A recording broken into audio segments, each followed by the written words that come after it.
There is a verse in the Gospels that almost everyone has heard, and almost no one has actually understood. Not because it's obscure, because it's so familiar that we stopped looking at it. Today we're going to slow down on 3 words that might be the most radical thing Jesus ever said. Love your enemies.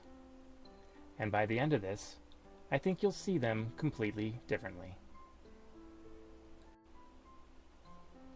Matthew 5, verse 44. But I say unto you, love your enemies. Bless them that curse you. Do good to them that hate you. And pray for them which despitefully use you and persecute you. This comes from the Sermon on the Mount, the longest recorded teaching of Jesus in any of the 4 Gospels. And this verse sits right in the middle of the section where Jesus is redefining what faithfulness actually looks like. There are 3 layers here. I want to walk you through this. The original Greek, the historical audience, and what it means for the specific situation in your life right now. To understand what Jesus meant, you have to understand who he was talking to. This was Roman-occupied Judea, 1st century. The enemy was not some abstract concept. Roman soldiers had the legal right to conscript any Jewish civilian and force them to carry military gear for up to 1 mile. It was called the corvée labor, which actually is where go the extra mile comes from, just 3 verses earlier. These were not enemies in the way we use the word today, people that we disagree with or people who have been unkind to us. These were people with institutional power over your daily life. Now the Greek word that Jesus uses for love here is agape, not phileo, which is the warmth in friendship, not eros, which is the love of desire, but agape. In Greek philosophy and in the New Testament, agape describes a love that is chosen, deliberate, and active. Not a feeling you have, but an action you decide to take. And that distinction changes everything about this command. Matthew 5 is structured around what scholars call the antithesis. 6 times Jesus says, "You have heard it said, but I say unto you." He's not throwing out the law. He is intensifying it.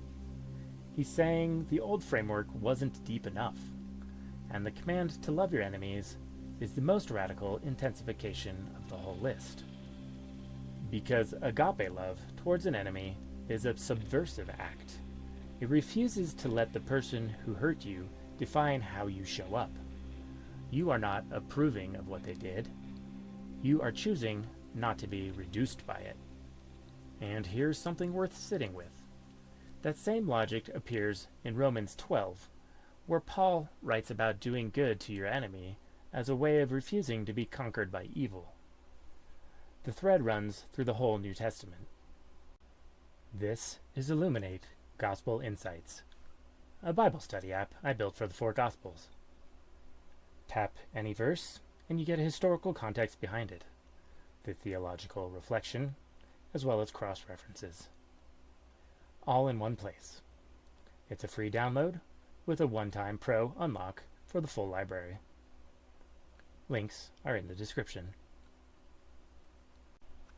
So, what does agape love towards an enemy actually look like today in real life? Think about the coworker who took credit for your work, or worse, actively undermined you. The family member who hasn't spoken to you in 2 years over something that still isn't resolved. The person on the other side of a political divide who you genuinely believe is wrong about things that matter. Agape doesn't mean pretending those situations are fine. It doesn't mean approval, or reconciliation, or even contact. Jesus is describing a posture, a refusal to let another person's worst behavior become the thing that shapes how you move through the world. It's choosing to act towards their humanity rather than react to their harm.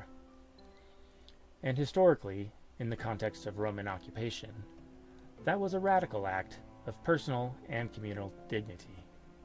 That's what makes this verse so much harder, and so much more livable than we usually think. It's not asking you to feel something you can't feel. It's asking you to choose something. Is there someone in your life right now that this verse brings to mind? And what would agape look like towards them? I want to leave you with that question. Drop your answers in the comments. I read every one. Matthew 5:44. 3 words.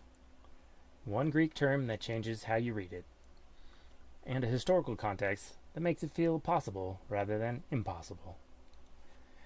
If you want to keep exploring the Gospels this way, verse by verse, layer by layer, Illuminate, Gospel Insights, is a free download on the iOS and Android. There's a one-time pro unlock for all the full content library, and the link is in the description. Subscribe if you want more of this. I drop a new video every week. And I'll see you in the next one.